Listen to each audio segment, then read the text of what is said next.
So I think the Alex Jones piece is something worth talking about. Now, I'm not going to get too deep into who Alex Jones is and everything that he's discussed and what he's talked about. Why? Because he's not worth my time. But Alex Jones has found himself in a tough spot because those parents from Sandy Hook are tired of him, you know, talking noise, and now they got him hooked, and he's on the hook for a lot of dough. Gotta let it show. I love the dough. Oh, I love the dough more than you know. So if you're familiar with Alex Jones, then you know that he is a conspiracy theorist. He is one who peddles a lot of far right that turn into far left conspiracies, right? So one big one was that he believed that he did not believe that Sandy Hook truly happened, and he thought that they were paid actors. He's a Pizzagate guy, you know. He, I want to say he doesn't believe in the election results. You know, he's out there, and he's been removed from various platforms because of his wild views, because it goes beyond free speech, right? And we'll get into that a little bit later. You know what? Let's start it off, right? Because Alex Jones being sued and having to come out of large sums of money in the state of Texas and next the state of Connecticut is all centered around free speech. And people are Americans don't really understand what free speech is. We'll be like, well, that's against free speech. You know, he has free speech. Yeah. There are constraints to free speech, believe it or not. So let's talk about freedom of speech. And I take this from uscourts.gov, comes from the government and the courts, okay? So, what does free speech mean? Among other cherished values, the First Amendment protects freedom of speech. The U.S. Supreme Court often has struggled to determine what exactly constitutes protected speech.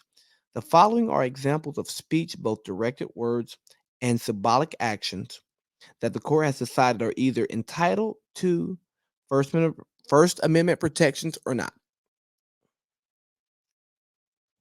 The First Amendment states in relevant part that Congress shall make no law abridging freedom of speech. That happened back in the 1700s. Now, today, freedom of speech includes the right not to speak, specifically the right to not salute the flag, West Virginia Board of Education versus Barnett. I mean, you can not do something. Freedom of speech includes the right of students to wear black armbands to school to protest the war. Students do not shed their constitutional rights at the schoolhouse gate. So pretty much that's Tinker versus Des Moines. So pretty much like if you have an issue with something with the government, you can do that, and the school can't tell you that you can't do that, despite what the school will tell you. Freedom of speech includes the right to use certain offensive words and phrases to convey political messages. So you can say "fuck the police," and that's protected. You might not be able to say "fuck you, officer," but you can say "fuck the police." Okay. Freedom of speech um, protects the right to contribute money under certain circumstances to political campaigns. Buckley v. Vallejo. Yeah, if you go to Citizens United, it really shows you how much money you can really spend on the campaigns. Another example of freedom of speech that is protected to advertise commercial products and professional services with some restrictions. Virginia Board of Pharmacy versus Virginia Consumer Council, and Bates versus State Bar of Arizona. And lastly, the last form of freedom of speech that is protected is to engage in symbolic speech, i.e., burning a flag in protest. You can do that. Okay. Can't burn people, but you can burn the flag. Now, freedom of speech does not include the right to the following. I think this is important. Incite imminent lawless action. Brandenburg v. Ohio. January 6th. That's what we're talking about. To make or distribute obscene materials. Roth versus United States. I can't just be sending out revenge porn all over the internet. You know what I mean? That's not freedom of speech. To burn draft cards as an anti-war protest. United States v. O'Brien. Hey, bro, if you get drafted, you gotta go.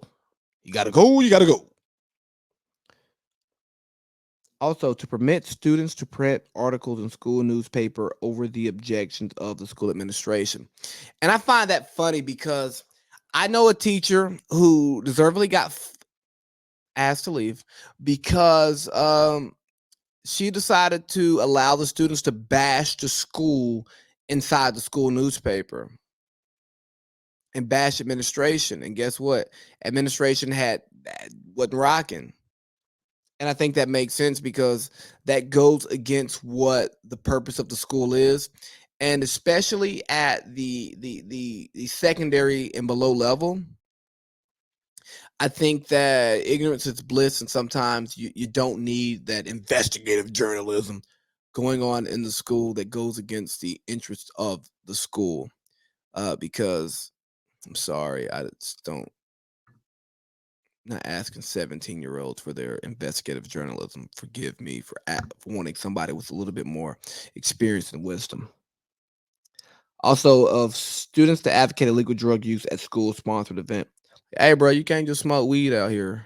Nah, cuz that ain't happening.